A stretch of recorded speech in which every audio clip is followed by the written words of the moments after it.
মানুহ নিকলা মই আজি আপোনালোকক লৈ যাম জালুকবাৰী অলৰেডি আপোনালোকক পাইছে আজি ডক্টৰ ভূপেন হাজৰিকাদেৱৰ অষ্টম বাৰ্ষিক মৃত্যু দিৱস চ' তাতে তেখেতৰ সমাধি ক্ষেত্ৰ আছে মই তাতে আপোনালোকক দেখুৱামগৈ তাত কেনেকুৱা কিদৰে আয়োজন হৈছে আজি তেখেতৰ মৃত্যুৰ দিনটো চ' আশা কৰোঁ আপোনালোকে নিশ্চয় ভাল পাব যদি ভিডিঅ'টো ভাল পায় প্লিজ এটা লাইক কৰিব শ্বেয়াৰ কৰিব যিমান পাৰে আৰু যদি চেনেলটো ছাবস্ক্ৰাইব কৰা নাই প্লিজ ছাবস্ক্ৰাইব কৰি দিব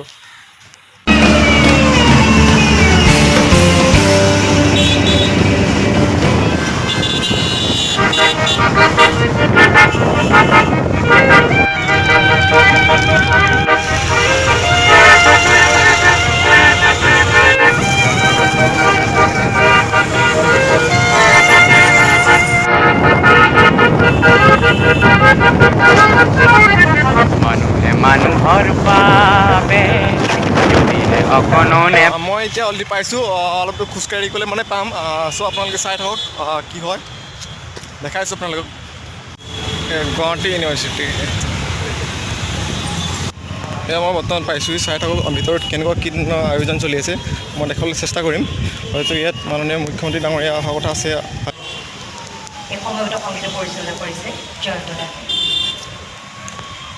চাই থাকক অলৰেডি পাইছোঁহি বৰ্তমান মই গম পাইছে ঘৰত উপস্থিত হৈছোঁ ডক্টৰ ভূপেন হাজৰিকাদেৱৰ সমাধি ক্ষেত্ৰত উপস্থিত হৈছোঁ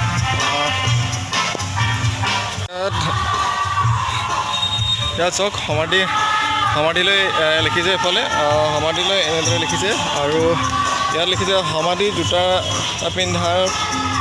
সমাধিত জোতা পিন্ধি প্ৰৱেশ নিষেধ লিখিছে চ' ইয়ালৈ যাবলৈ জোতা খুলি যাব লাগিব মই যাবলৈ চেষ্টা কৰিছোঁ জোতাটো অলৰেডি খুলি লৈছোঁ চাই থাকক মোজাটো খুলিবই লাগিব তাৰে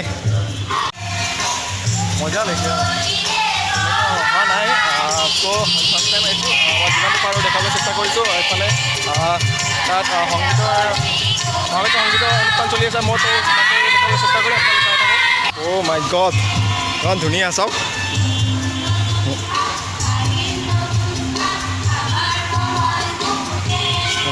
মই দেখাবলৈ চেষ্টা কৰিছোঁ মোৰ মনৰ ফালৰ পৰা মই তেখেতৰ কুশল থাকক তাৰে কামনা কৰিছোঁ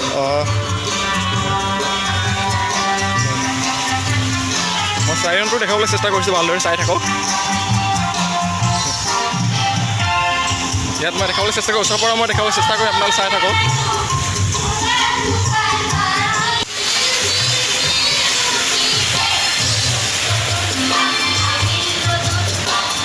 সোমাই গৈছোঁ চাওক এক্সটি লিখা আছে CC কেমেৰা আছে মইতো তেনেকুৱা কোনো নহয় মই চ' আহিছোঁ ভিতৰলৈ অ' মাই গড মই আপোনাক দেখাবলৈ চেষ্টা কৰিছোঁ মই কোনো ফাৰ্ষ্ট টাইম আহিছোঁ চ' বহুত ভাল লাগিছে নিজকে ইমান ধুনীয়া সজাই আহিছে চ' বহুত ভাল লাগিছে যদি আপোনালোকে অহা নাই প্লিজ আহিব চাওক এইখন চাওক ভাৰতৰ একাদশ ৰাষ্ট্ৰপতি ডক্টৰ APJ আব্দুল কালামৰ সৈতে ডক্টৰ ভূপেন হাজৰিকা আপোনালোকে দেখি পাইছে মই অলৰেডি এনেকৈ দেখাব চেষ্টা কৰিছোঁ এইটো চাওক ভাৰতৰ অষ্টম প্ৰধানমন্ত্ৰী চন্দ্ৰশেখৰৰ সৈতে মই এনেকৈ দেখাব চেষ্টা কৰিছোঁ চ' আশা কৰোঁ আপোনালোকে ভাল পাইছে যদি ভিডিঅ'টো ভাল পায় প্লিজ এটা লাইক কৰিব যিমান পাৰে বন্ধুত্বৰ লগত শ্বেয়াৰ কৰিব আৰু চেনেলটো ছাবস্ক্ৰাইব কৰা নাই যদি প্লিজ ছাবস্ক্ৰাইব কৰি দিব মই তাকে দেখাবলৈ আপোনালোকে চেষ্টা কৰিছোঁ চাওক ভাৰতৰ দশম প্ৰধানমন্ত্ৰী স্বৰ্গীয় অতুল বিহাৰী বাজপেয়ীৰ সৈতে তেখেত দেখুৱাৰ চেষ্টা কৰিছোঁ নেক্সট আকৌ এইফালে দেখাব চেষ্টা কৰিছোঁ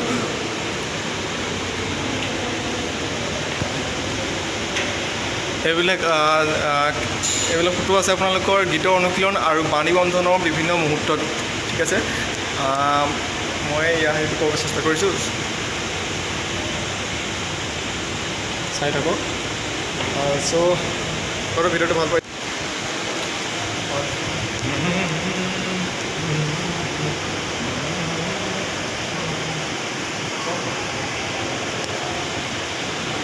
মই এতিয়া ওপৰলৈ গৈছোঁ ওপৰত গৈ পিনে আপোনালোকক দেখাবলৈ চেষ্টা কৰিম চাই থাকক এয়া হৈছে যে ভাৰতৰ দ্বিতীয় প্ৰধানমন্ত্ৰী ইন্দিৰা গান্ধীৰ সৈতে মানে মহিলা প্ৰথম প্ৰধানমন্ত্ৰীৰ সৈতে ডক্টৰ ভূপেন হাজৰিকা আপোনাৰ দেখা পাইছে আৰু এইফালে আছে চাওক চাওক ষষ্ঠ প্ৰধানমন্ত্ৰী ৰাজীৱ গান্ধী আৰু পশ্চিমবংগৰ জনপ্ৰিয় প্ৰিয়ৰঞ্জন দাসমুন্সীৰ সৈতে ঠিক আছে আৰু এইটো চাওক অসমৰ কবিতা মুখ্যমন্ত্ৰী তৰুণ গগৈদেৱৰ সৈতে সকলো আপোনালোকে নিশ্চয় ভাল পাইছে। আৰু মই আপোনালোকক এইখিনি দেখাব বিচাৰিছোঁ চাওক গীত সংগীতৰ ক্ষেত্ৰত তেখেতৰ নিজৰ যি সফলতা স্বীকৃতি ৰূপে আমাৰ অসমবাসীলৈ দেশবাসীলৈ যি সুনাম কঢ়িয়াই আনিছিলে এই সুনামৰ আপোনালোকৰ প্ৰমাণপত্ৰসমূহ মই দেখাবলৈ চেষ্টা কৰিছোঁ ভালদৰে। আশা কৰোঁ আপোনালোকে নিশ্চয় ভাল পাইছে। মই ভালকৈ ওচৰৰ পৰা দেখাবলৈ চেষ্টা কৰিছোঁ। এয়া চাওক হলিউডৰ ঠিক আছে। এইটো হৈছে যে আপোনালোকৰ 24 জুনত মই ভালকৈ দেখাব বিচাৰিছোঁ। আপোনালোকে তলত হয়তো পঢ়িব পাইছে, চাই লওক ভালকৈ আপোনালোকে পঢ়ি লওক, মই ভালদৰে দেখাই দিছোঁ। আৰু এয়া হৈছে যে ডক্টৰ ভূপেন হাজৰিকাৰ জীৱনকালত পোৱা কিছুমান বঁটাসমূহৰ কেইটামান ছবি দেখাব চেষ্টা কৰিছোঁ মই। চাই থাকক, মই ওচৰৰ পৰা দেখাবলৈ চেষ্টা কৰিছোঁ।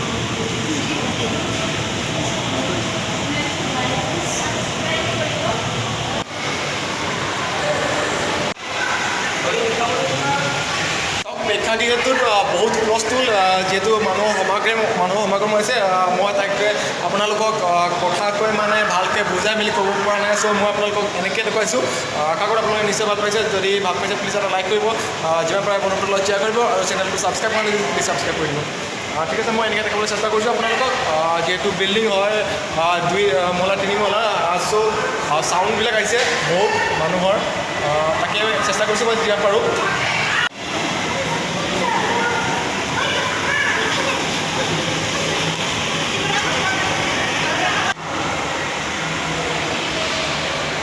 এয়া লিফ্টৰ দি ওপৰলৈ যাবলৈ সুবিধা কৰি দিছে।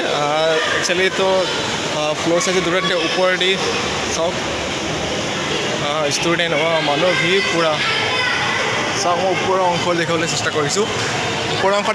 কৰিছোঁ, বাপৰে কিমান মস্ত কাৰণ মাইতী মান্তিটো আহিছে চাবলৈ।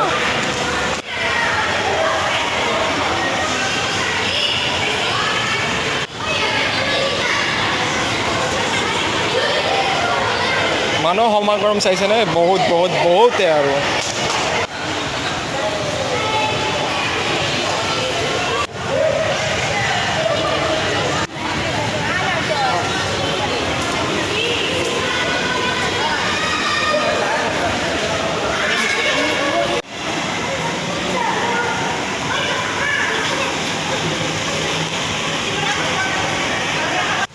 ইয়াত দেখিছেনে য'তে বহা এৰাও নাই। ইয়াত সমাধিত বহা নিষেধ লিখিছে, ভাল কথা।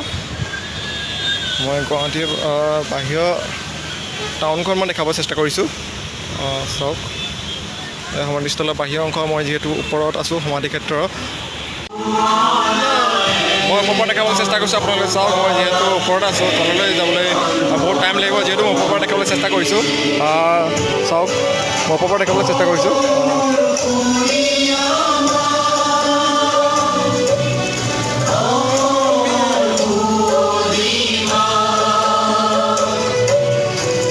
যিমান পাৰোঁ ভালকৈ দেখাবলৈ চেষ্টা কৰিছোঁ। আশা কৰোঁ নিশ্চয় আপোনালোকে ভাল পাইছে। যদি ভাল পাইছে প্লিজ এটা লাইক কৰিব, চেনেলটো ছাবস্ক্ৰাইব কৰিব, আৰু আপোনালোকৰ বন্ধুবৰ্গলৈ শ্বেয়াৰ কৰিব।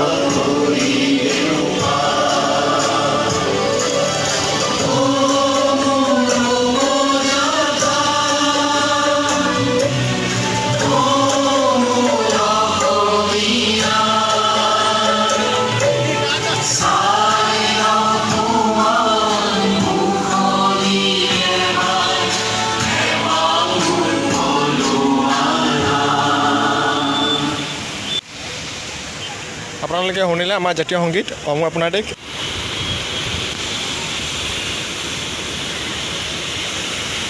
চব কণ স্কুলৰ ষ্টুডেণ্টবিলাকো চাবলৈ আহিছে, কিমান ভাল কথা। এতিয়া গৈছোঁ ছাত্ৰক গৈছোঁ, দেখাইছোঁ আপোনালোকক।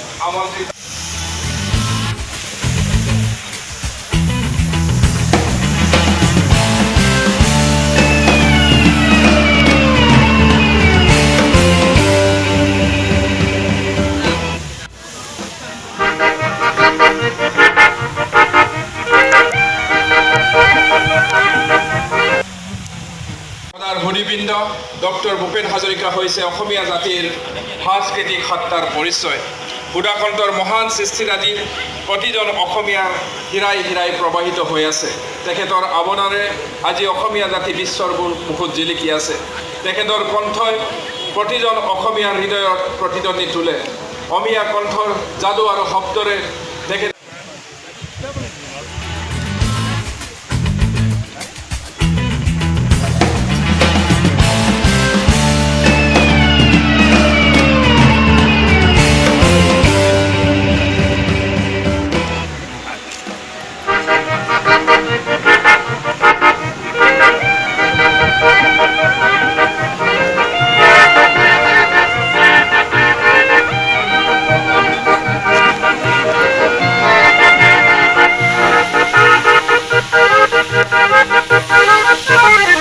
মানুহে মানুহৰ বাবে যদিহে অকণো নেভাবে অকণি সহানুভূতিৰে ভাবিব কোনে নকোৱা সমনীয়া। মানুহে মানুহৰ বাবে যদিহে অকণো নেভাবে অকণি সহানুভূতিৰে ভাবিব কোনে নকোৱা সমনীয়া। মানুহে মানুহৰ বাবে